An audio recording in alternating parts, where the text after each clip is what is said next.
So that people are confident that they are all equal under the law. The law does not protect and look after the interests of a few people at the expense of everybody else. And rule of law is necessary to give confidence. People must believe there's rule of law in the country. Before you can have economic growth, before you can have economic development, investors have got to believe there's rule of law. People have got to believe there's rule of law. Otherwise, they'll simply continue to leave, as people have just drained away out of this country in the last, God knows, 20 years. So, rule of law is never perfect. How can it ever be perfect when it's administered by human beings?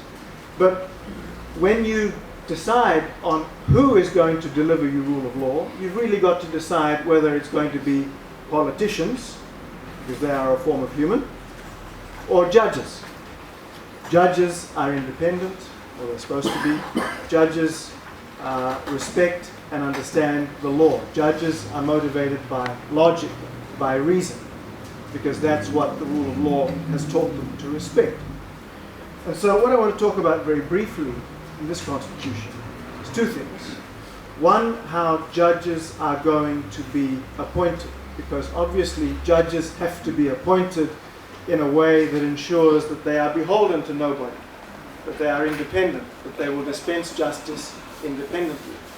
And the other thing I want to talk about again, just for a few minutes, is about what judges are going to be able to do and what they are going to be allowed to do. So if we just look very quickly about how judges are going to be appointed, those of us who remember the 1997 Constitution will remember that we used to have a Judicial Legal Services Commission, and it was made up of three people. The Chief Justice. And how was the Chief Justice appointed? He was appointed by the President on the advice of the Prime Minister and the Leader of the Opposition. Now, it's actually controversial enough for lawyers that politicians are appointing judges. There's a lot of lawyers who don't even like that. But at least you had politicians on both sides of the divide who were advising on the appointment. The other members of the Judicial Legal Services Commission in the old Constitution were the President of the Law Society. So that's somebody who is a lawyer. He's elected by lawyers. He's not controlled by the government. It's the lawyers who decide who he is, or she. And then you have the chair of the Public Service Commission. So that's how it used to be done. Under this draft Constitution, there are going to be 5 members. The President, the Chief Justice. I'll come back to how the Chief Justice is appointed in a minute. The President of the Court of Appeal. And then you have a lawyer appointed by the President on the advice of the Attorney General. Then you have a non-lawyer appointed on the advice of the Attorney General. And then you have the Permanent Secretary for Justice, who is, to all intents, a government flunky. So you have 3 out of 5 already who are controlled by the government. Now, how is the Chief Justice to be appointed? By the President on the advice of the Prime Minister and the Attorney General. So we get to see very quickly who is going to control the body that appoints judges. Now, is that independent? Is that fair? Does that demonstrate any respect for rule of law? You're going to have to judge that. Now, so I've talked a little bit about how judges are going to be appointed. And judges, as I've said, are absolutely central to rule of law. You've got to be able to go to a judge, to the courts, to get justice if the government is not going to give you justice.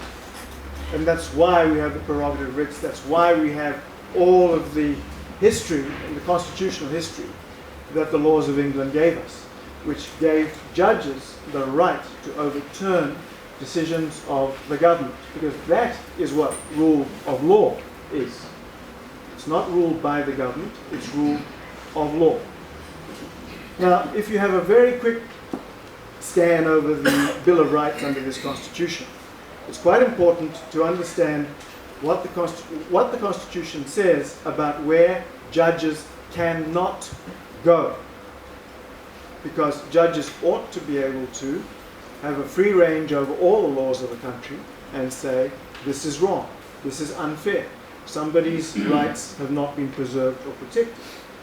But if you look, for example, at, I think it's section 7 of the Constitution, you will see a very curious provision that says that when the Constitution is to be interpreted, if there's a choice between reading a wider, more liberal view of rights, of people's basic human rights, or a more restricted, narrow view of people's human rights, you must go for the narrow view, not the broad view. Now that's directly contrary to what the 1997 Constitution said. It's frankly contrary to what any civilized constitution anywhere in the world says.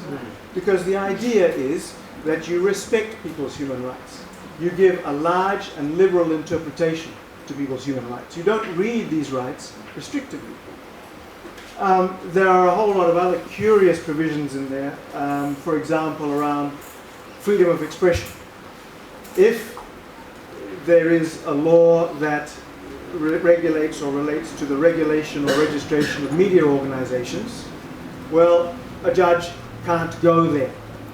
Or at least that's what the Constitution tries to say. We might have a bit of fun with that one day. If there are laws that relate to essential national industries, then those laws are protected in this Constitution, even though the Constitution is supposed to protect fair labour rights, rights to collective bargaining, all of those things essential national industries take away. So there are a whole lot of areas in this Constitution where judges are told, you cannot go.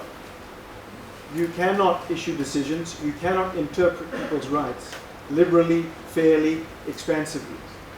Now, if you're not going to appoint your judges in an independent and transparent way, and if you're not going to give the judges the right to range right across the laws to protect people's rights, the question is really where I started. Are you drafting this Constitution from the starting point of respect for rule of law, or are you really just preparing a fancy piece of paper with nice words that is supposed to pass as a constitution, but which really reflects that you have no commitment to that very rule of law that is the hallmark of a civilized society? If you don't have rule of law, if you don't have rule of law interpreted and allowed in the widest possible way, you don't have a civilized society. You don't have confidence. You don't have the ability for a country to grow economically, demographically, socially, to protect and preserve people's rights and ensure what we all want, which is, a good life for ourselves and our children. So I'm going to stop there. I think I've said enough. I hope I've kept within my 15 minutes. Lawyers are quite good at that, especially if they're being paid. So that's all I've got to say here.